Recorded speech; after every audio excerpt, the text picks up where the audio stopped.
Devido ao tempo reduzido, eu vou tratar apenas do conflito, de um dos conflitos, que é o referente a uma bacia urbana, a bacia do Água Fria.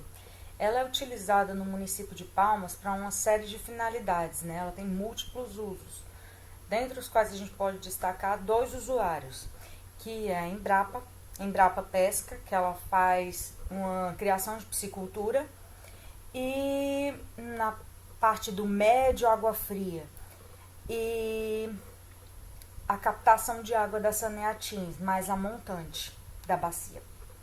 Esses dois são os dois principais usuários. Entretanto, o conflito ele se estabelece quando, no caso, esses dois usuários eles têm barramento e eles captam, de acordo com a legislação do Estado do Tocantins para a outorga, que é o Decreto 2432, ele estabelece alguns parâmetros. 75% da vazão é outorgável, sendo que no máximo 25% para cada usuário, né?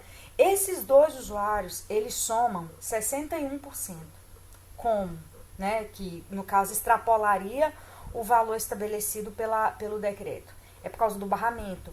Quando o usuário tem barramento, ele pode outorgar 90% dessa vazão. Ele pode outorgar não, ele pode captar 90% da vazão do barramento. Ou seja, o que fez com que eles conseguissem um volume de captação bastante grande. Outros usuários dessa bacia, eles têm declaração de uso insignificante, que é apenas um cadastro. O decreto também estabelece que vazões abaixo de 21,6 metros cúbicos por dia não precisa de outorga, apenas o cadastro junto ao órgão de execução da política de meio ambiente, da política de recursos hídricos, que no caso é o Naturatins. Então basta o cadastro e ele tem o direito da captação. Só que o decreto também estabelece que para o abastecimento de comunidades que seja para uso doméstico, né, para o consumo doméstico, não precisa de outorga. E aí é que o conflito se estabelece. As captações são feitas na montante e no médio Água Fria, e as duas comunidades que estão estabelecidas mais a jusante, uma ainda consegue abastecer o seu loteamento. Já no segundo loteamento de propriedades, a água não chega lá com vazão possível para que eles captem e mantenham suas atividades, né, o consumo próprio. Esse é o conflito, porque as propriedades anteriores, os empreendimentos anteriores, eles estão seguindo a legislação. Entretanto, ela não está adequada para uma bacia urbana. A crítica que é feita é que a legislação ela é muito generalista. Ela não é específica para uma bacia de pequeno porte e que esteja dentro de uma comunidade com diversos usuários, né? A solução seria a criação de um comitê. E aí sim, esse comitê propor situações que coubessem para essa bacia, fossem específicas para essa bacia, né?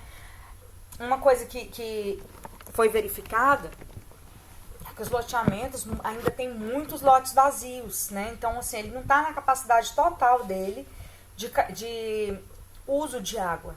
E já está em colapso na jusante. Ou seja, os usuários vão ter que procurar outras fontes para poder abastecer as suas necessidades.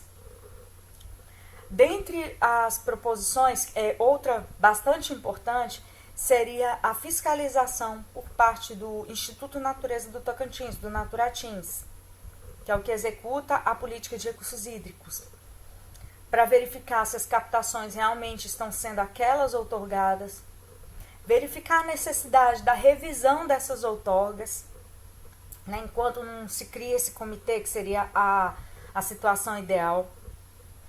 A instalação de uma rede de monitoramento para verificar a vazão do curso d'água, definir exatamente a Q90.